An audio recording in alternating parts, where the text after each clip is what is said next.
Bizim cəmiyyətimizdə belə hal var ki, ictimai siyasi məhkum olduğu iddia edilən şəxslərlə bağlı hər kəs onları müdafiə edir.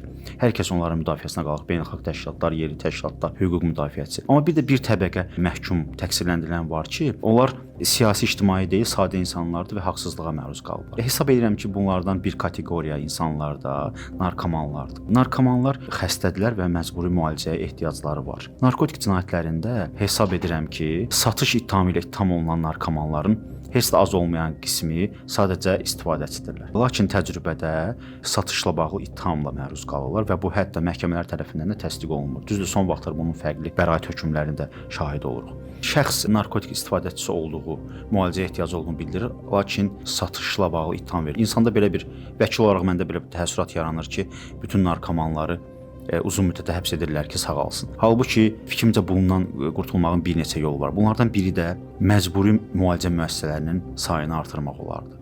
Bir növ islah müəssisəsi kimi olardı və narkomanlar məhkum olunduqda və ya məhkumluq olmadan həmin müalicə müəssisəsinə məcburi yerləşdirilə bilər. Digər tədbir bundan ibarət ola bilər ki, misal üçün marixuananın müəyyən miqdarda, müəyyən çəkidə dövlət tərəfindən satışı və yaxud da narkomanlara pulsuz verilməsi təmin oluna bilərdi. Çünki narkoman elə bir şəxsdir ki, narkotik istədikdə müxtəlif növ cinayətlər törədə bilər. Həmçinin hesab edirəm ki, bütün narkomanlara satışla bağlı ittiham verilirsə, bu cəmiyyətdə ədalətə olan inamı azaldır və ədalət mühakiməsini sarsıdır. Dünyanın hər yerində narkotik və narkoman var.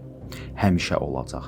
Əsas məsələ bu şəxslərə insani yanaşmaq, onları cəmiyyətə qaytarmaq. Unutmaq olmaz, ədalət yalnız qanunu yazmaqla deyil, həm də insanı anlamaqla başlayır.